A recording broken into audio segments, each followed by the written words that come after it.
You know why some people date for decades and never can seem to find the right one? It's not because they're unlucky, not at all. Not because it's not in the cards for them, not because life didn't have that in store for them and all that. It wasn't meant to be. None of that. It's because they ignore this truth. Healthy love is simple. It always has been, always will be. But it demands you stop tolerating confusion to have it, right? You can't have it, attract it, can't find it until you learn to stop accepting lack of clarity. Because true love brings clarity. Confusion lives where love is missing oftentimes, right? And so until you learn how to stop tolerating confusion, you're never going to find real love or attract it to you or become it fully yourself. And if you never fully catch and grab the lesson and internalize it and embody it, then you'll continue on mistaking chaos for chemistry for the years to come. And you'll get that same cycle carousel that you've been getting this whole time of a ride that I know you want to get off by now. I worked with a man who was smart, who was driven, had good intentions, all the things, but he always somehow wound up stuck in toxic cycles. Why? Because he continued to mistaken unpredictability for passion, right? Oh, I like the women I'm attracted to. I like when they're mysterious, right? I like whenever they, are madly in love with me, or to where they show a little emotion in that regard, to where if they get a little turned up because they just care so much about me. But then I also like when they don't let me know exactly what's going on in their mind. They have this mysterious allure to them and all sorts of stuff, right? To where he was literally looking at unhealthy, toxic patterns in the women that he was attracted to and seeing it as something that breeds excitement and desire in him, right? Where yes, masculine men love for the feminine woman to be alluring to him, but not for toxic reasons, not for gray area reasons, not for confusing, unclear reasons that you mistaken for some heated passion. So naturally, whenever things were too peaceful for too long with the woman that he was seeing, he got bored. Those kind of women, something was missing for him with them, right? And so he kept picking chaos, right? Chaotic women, but wondering why he got burned on the back end, right? Kept wondering why it crashed and burned when he thought he found someone that he was passionately in love with and the chemistry was off the charts and all that stuff. Why does it always fail and not work out with those women that I'm so drawn to, right? Because he was drawn to chaos, not actual true compatibility.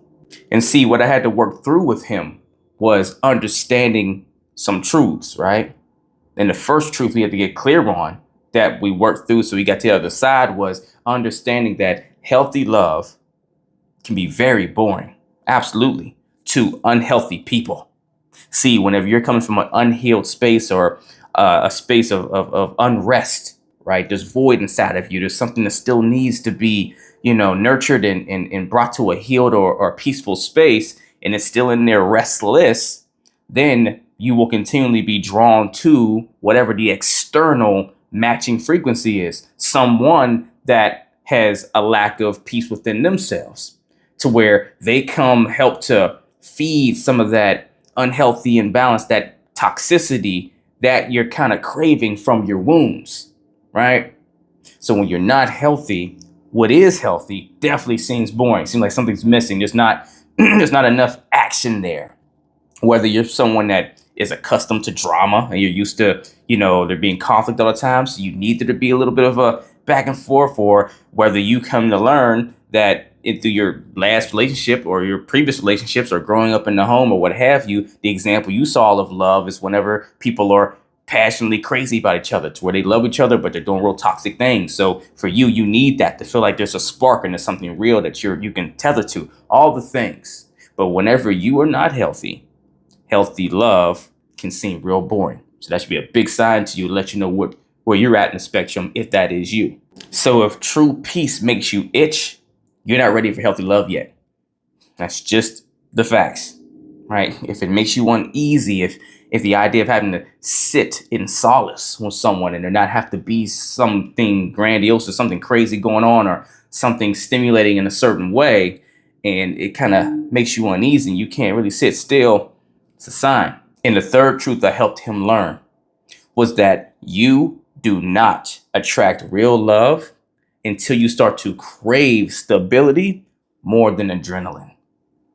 Until what meets your heart's desire is something that has structure and has solid foundation, and it's kind of more harmonious over a rush of excitement, and something that feels exhilarating. You're not going to be able to attract the real love you claim you want and that you consciously believe you want. Some people cling to chaos because their nervous system only recognizes familiar.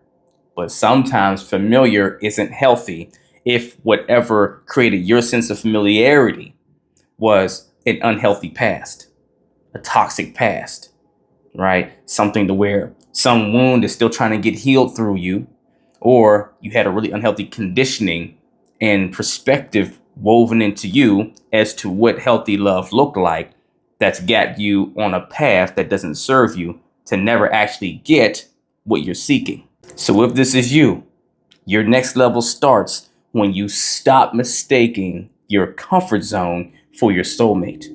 If you know you're typically drawn to the chaotic types or the drama situations, or you always wind up in that kind of toxic cycle, until you learn to break the pattern and stop mistaking what feels familiar to you, which seems like it feels right, for the kind of people or the person that actually is right for you, that's when your next level of growth, evolution, and your ability to track what you exactly want begins. And if you need help breaking that pattern, breaking that cycle, finding where and why you keep being drawn to the toxic situations, you keep getting the unhealthy partners and all those things, and want to work on the tools to shift that so you can attract a healthy love and relationship that you actually want to have, then email or DM me the word coaching and we will get to work, only if you're truly ready to put that work in actual one-on-one sessions. If you're not ready for one-on-one sessions, don't have the time, space, maybe the resources, or maybe you're at a beginning level and you're just not ready to go that deep into it yet, that's even fine too. Then at least email or DM me the word challenge and take the first step, right? And take my relationship rulebook challenge mini course. It's great for people trying to kind of get to really learning the foundation and the ropes for relationships and getting your structure right. It's great for anyone, but especially if you're just kind of starting out in your journey and you don't have a lot of capital to go paying for private coaching and all that stuff, it's perfect for you. But only if you want to put work in. It is a challenge. So it's going to challenge you to do some work, take some action steps at the end of each lesson that's in that course, right? It's 3 day short course.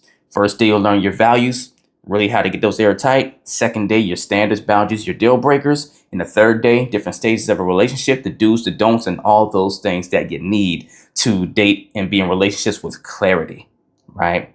So if nothing else, do something to get in the race. Take the challenge. Let's get it.